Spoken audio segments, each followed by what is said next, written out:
நீங்கள் விலகிருங்க, கனிமொழி உட்கார வைங்க. விட்டா சீட்டை தள்ளி விட்டு உட்காந்துருவாங்க. அந்த அம்மா நீண்ட நாள் கனவு.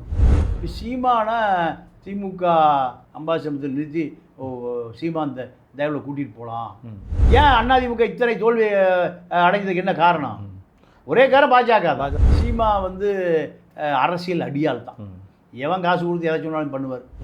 விஷ்ணு ரெட்டி, ஆதவ் அர்ஜுன் ரெட்டி, பெங்களூரில் இருக்கிற வெங்கட்ராமன ரெட்டி, இந்த 3 ரெட்டிகளும் போடுகிற ரொட்டி துண்டுக்கு தான் விஜய் வாழாடிட்டு இருக்கு. பாஜகவை பகைத்து கொண்டு நிற்கிற அளவுக்கு இங்கே முதுகெலும்புள்ள தலைவர்கள் பிறக்கவே இல்லை. அறந்தமிழர்களுக்கு இனிய வணக்கம். பல்வேறு நடப்பு நிகழ்வு குறித்து பேசுவதற்கு மூத்த பத்திரிகையாளர் திரு தமிழ பாண்டியன் அவர்கள் இணைந்திருக்கிறார். சார் வணக்கம். வணக்கம். இப்போது அதிமுக நிலைமை என்ன தான்? அங்கேருந்து இன்னும் தாவ தயாராக இருக்கிறாங்களா? என்ன நிலைமையில் தான் அதிமுக இருக்குது? சிவி சண்முகம் கட்சியில் இருக்கிறான்னு தெரியல, அவர் கேட்டு சொல்லுங்கன்றாரு. எடப்பாடி அல்லாத ஒருத்தர் தலைவராக வந்தால் ஏற்றுக்குன்றாங்க. என்ன தான் ஆக போகுது? அதிமுக ஒன்றும் ஒரு சின்ன சேதாரம் கூட ஆகலைங்க, சின்ன பிசிறு கூட ஆகலைங்க. இவர்கள் பூரா கொள்ளைக்காரர்கள், கொள்ளையடித்த கூட்டம். கொள்ளையடிப்பதற்கு அதிகாரம் வேணும். அதிமுக இப்போ அதிகாரம் இல்லை. 5 வருஷம் அதிகாரம் இல்லை திமுக ஆட்சி காலத்தில் நிறைய பேர் குவாரி நடத்தினான். அது திமுகவில் ஒரு எழுத்தாய் சேர்த்திங்க, சேர்த்திங்க. அதனால தான் மக்கள் பூரா விஜய் கொண்டு போட்டான். 2 பேரும் 2 அலிபாபாவும் 40 திருடர்கள். அப்போது இந்த திருடர்களுக்கு அதிகாரம் இல்லைன்னா கலெக்டர் மிரட்டணும், எஸ்பி மிரட்டணும், தாசில்தாரை மிரட்டணும். அவ்வளோ கோடி பணம் இருக்குது. அப்போ அதிகாரம் வேணும் தான் எல்லா பக்கம் அவன் அங்கங்கே போயிட்டான். ஆனால் தொண்டை 23% ஓட்டு போட்ட தொண்டை அங்கேயே தான் இருக்கு. அது யார்கிட்ட இருக்கு? எடப்பாடிட்டு இருக்கு. எந்த சேதாரம் இல்லை. எடப்பாடி திமுகவோடு சேர்ந்து சொத்துக்களை காப்பாற்றுவதற்கு எல்லா வேலையும் பண்ணார். அதனால் புதுசாக மக்கள் வரல. மக்கள் பூரா எங்கே போயிட்டான்? எல்லாம் தாவே. இதுதான் நடந்தது. அதனால் அது அந்த ஓட்டு எம்ஜிஆருடைய ஓட்டு, ரெட்டை இலையினுடைய ஓட்டு. தவிர அது எடப்பாடி இல்லைனாலும் இன்னொரு கட்பாடி வந்தாலும் அவன் இருப்பான். இப்போ திமுக இப்போ ஆட்சி கவிழ்ப்பு திட்டமிட்டாங்க. செந்தில் பாலாஜி இப்போ 4 நாளாக ஆஜராகிட்டு இருக்காரு.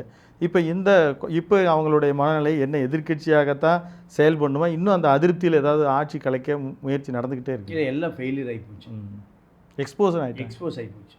ஏன்னா மெச்சூரிட்டி இல்லாத ஆட்கள்கிட்ட பல ஆயிரம் கோடி இருக்குது. சில ஆயிரம் கோடி கொடுத்து ஃபைனான்ஸ் வச்சவங்களாம் இது ஆட்சி கலைப்பு கொடுத்த காசு வச்சு ஃபைனான்ஸ் வச்சவங்களாம் 5 கோடி 10 கோடி வச்சிட்டான். அப்போது அங்கே ஒரு கருணாநிதியோ, ஒரு ஆற்காடு வீராசாமியோ, ஒரு வீரபாண்டி ஆறுமுகமோ அங்கே இல்லை. இருந்தால் ரகசியமாக செஞ்சுருப்பாங்க. இங்கே ரகசியமாக செய்வதற்கு ஆள் இல்லை, அனுபவம் இல்லை. உதயநிதிக்கு 40 வயசு 45 வயசு உதயநிதிக்கு இந்த பக்கம் ஒரு உதவியாளர் யார்? ஐ பெரியசாமி. இந்த பக்கம் ஒரு உதவியாளர் நேரு. இந்த பக்கம் ஒரு உதவியாளர் ஏவாவேலு. இந்த பக்கம் ஒரு உதவியாளர் 90 வயசு துரைமுருகன். விளங்குமா அந்த கட்சி?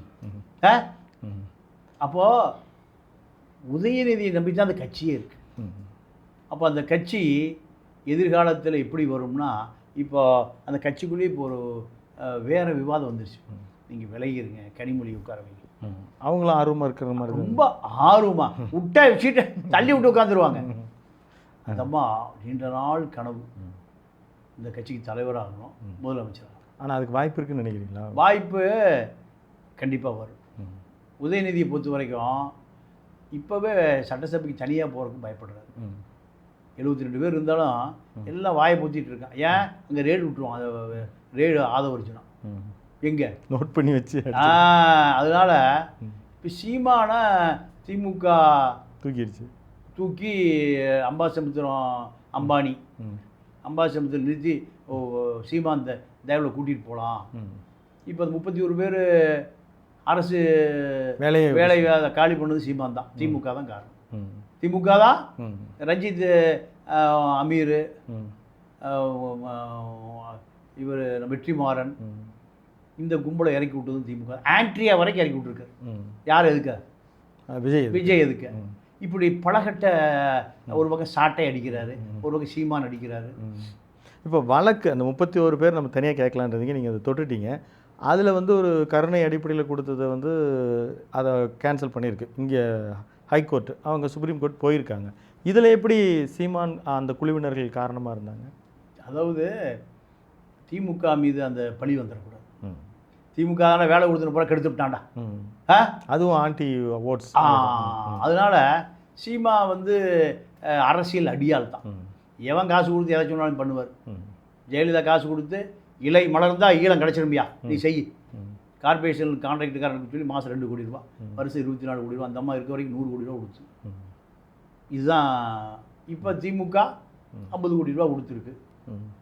யார் காசு கொடுத்தாங்களோ அவர்களுக்கு கூவுகிற ஒரு கூலியாளாக. ஒருவேளை அவர் வந்து ஒரு வேட்பாளராகவே அம்பாசமுத்திரத்தில் நின்றால் வென்றால் உள்ளே போய் அவர் ஒரு தனி மனிதர் என்ன சாதிச்சிட முடியும்? திமுக பின்னாடி நிற்கும்.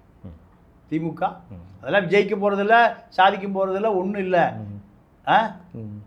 திமுகவுக்கு ஏன்னா சீமான் அளவுக்கு வெற்று கோஷம் திமுக இருக்கிற முன்னாள் அமைச்சர்கள் பேச மாட்டான். ஏன்னா எல்லாம் பல கோடி திருடி வச்சிருக்காங்க.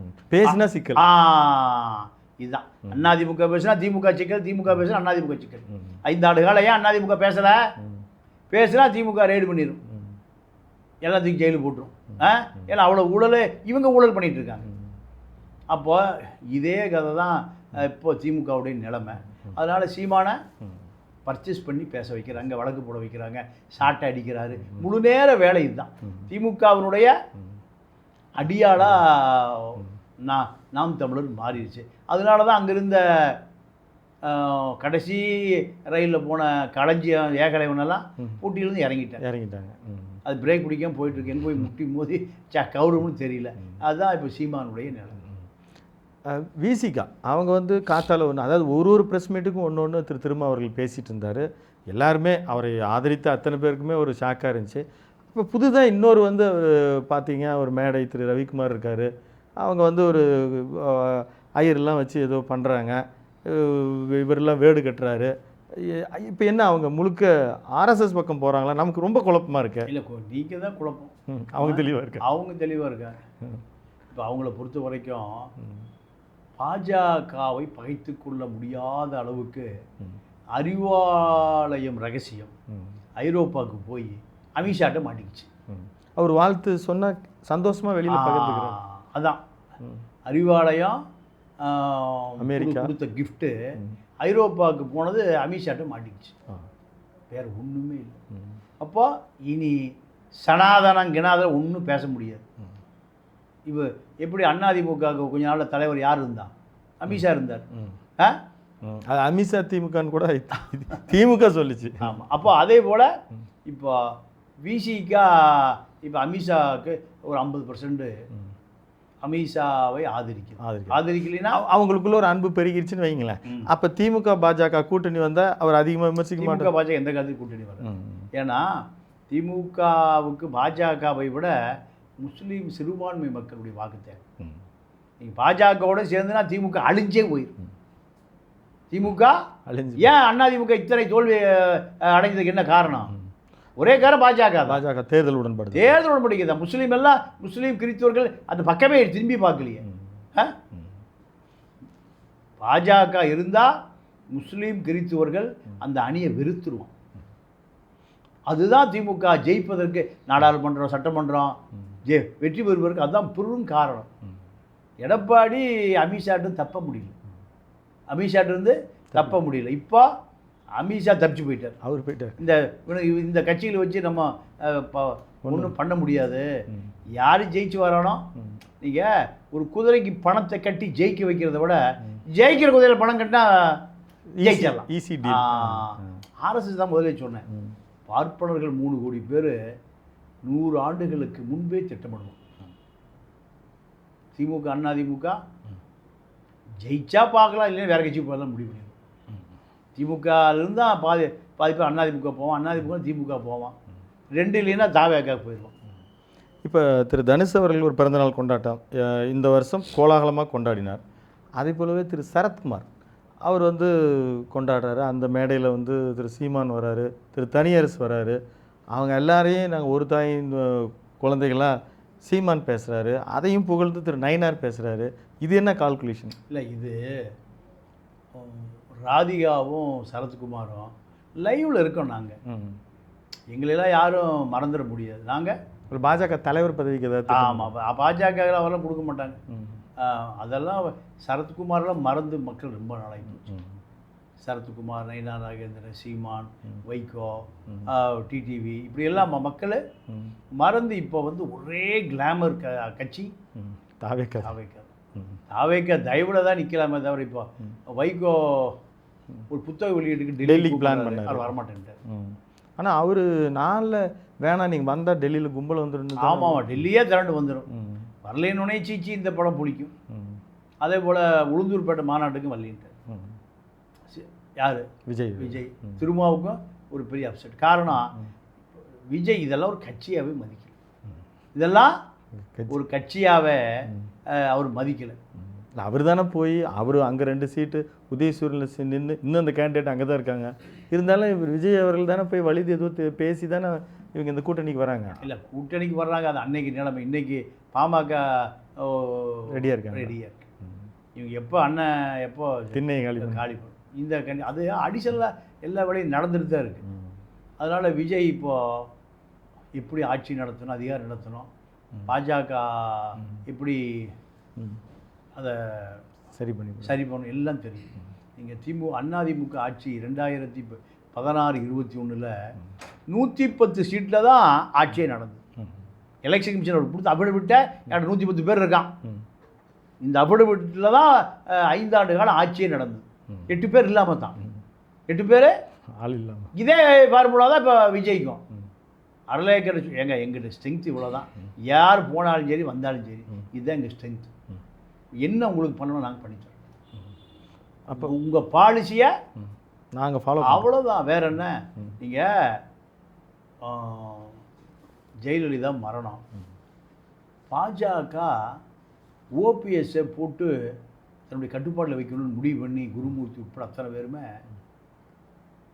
ஓபிஎஸ்க்கு முதலமைச்சராக பதவி பிரமாணம் பண்ணி வைத்து அதை அப்படியே தொடருவதற்கான அத்தனை வேலையும் பண்ணாங்க. இதை சசிகலா உடைச்சிது. சசிகலா உடைச்சி கூவத்தூரில் ஒரு கும்பலை உருவாக்கி எடப்பாடியை முதலமைச்சராக்குனாங்க. எடப்பாடி முதலமைச்சராக்கணும்னு எடப்பாடி முதல் வேலை என்னதுமே செஞ்சார், சதாசிவத்தை கூட்டிகிட்டு நேராக போய் மோடி காலில் விழுந்தார். ஓபிஎஸ் உங்களுக்கு என்ன செய்வாரோ, முறைவாசல் அதை விட அதிகமாக முறைவாசல்னா தெரியுமா உங்களுக்கு?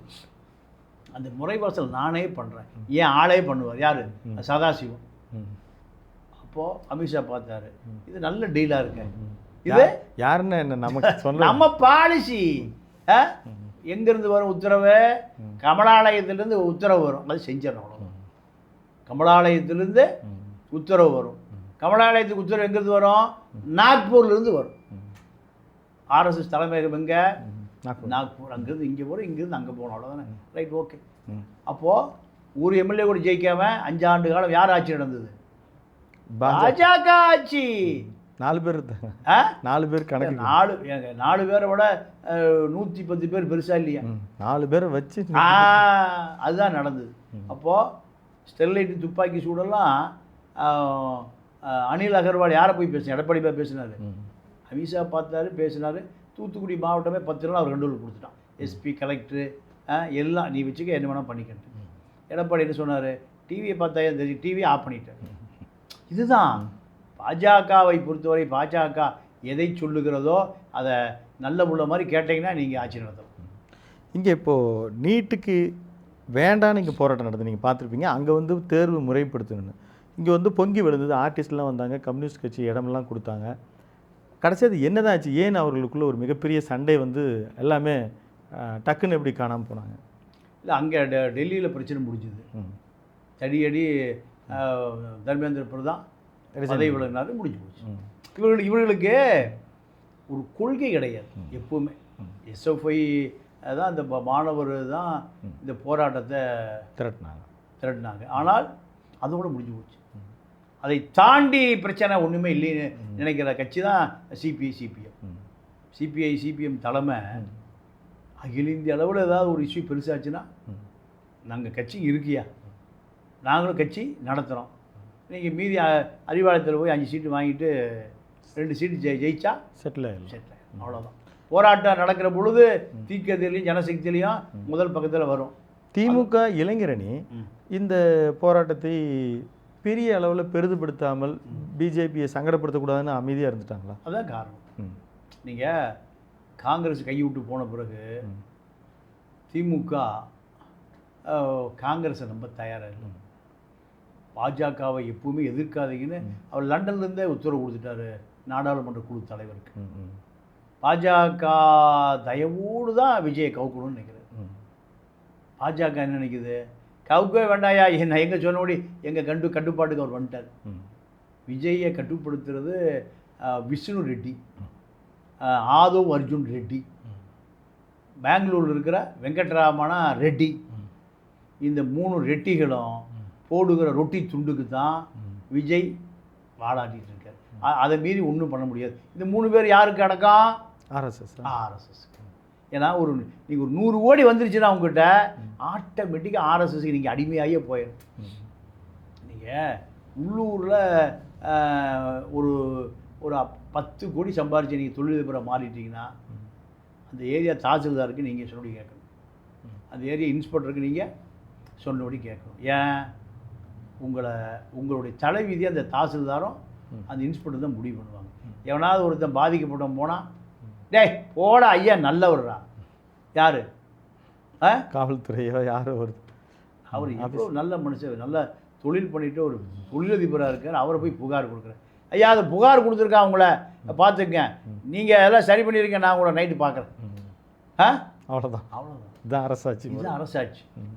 தாசில்தார் அப்படி தான், இன்ஸ்பெக்டர் அப்படி தான். இவர் வட்ட ஆட்சியாளர், இவர் ஆய்வாளர். 2 பேரும் முடிவு பண்ணால் இந்த 5000 பேர் இருக்கிற கிராமம் இவங்க 2 பேரும் முடிவு பண்ணுறது. இதான்ப்பா. அப்போ அகில இந்திய அளவில் மாநில கட்சிகளை கட்டுப்படுத்துகிற அதிகாரம் பாஜகவுக்கு இருக்குது. பாஜகவை மீறி யாரும் அரசியலே பண்ணிட முடியாது. காங்கிரஸ் இருந்தால் காங்கிரஸ் அதிகார மையம், காங்கிரஸ் இல்லை இப்போ பாஜக அதிகார மையம். பாஜகவை பகைத்து கொண்டு நிற்கிற அளவுக்கு இங்கே முதுகெலும்புள்ள தலைவர்கள் பிறக்கவே இல்லை.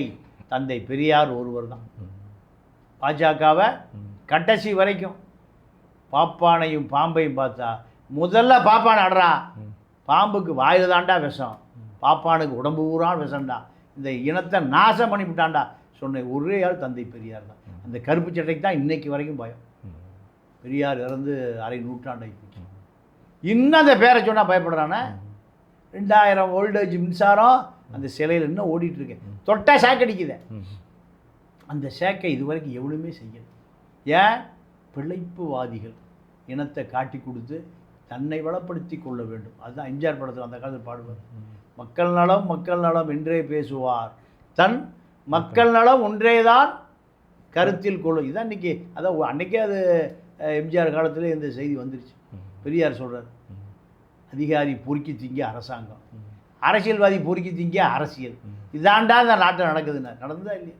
இப்போ நம்ம பார்க்குறோம், அத்தனை அதிகாரிகளும் பலாயிரம் கோடி வச்சுருக்காங்க, பலாயிரம் கோடி. இதுதான் தமிழக அரசியலாக மாறி இருக்கு. பல்வேறு அரசியல் கருத்துக்கள் பயந்துருக்கீங்க. இன்னொரு காணொலியில் சந்திப்போம். நன்றி. நன்றி, வணக்கம். நேயர்களை தொடர்ந்து இணைந்திருங்கள் அருண் தமிழுடன். நன்றி, வணக்கம்.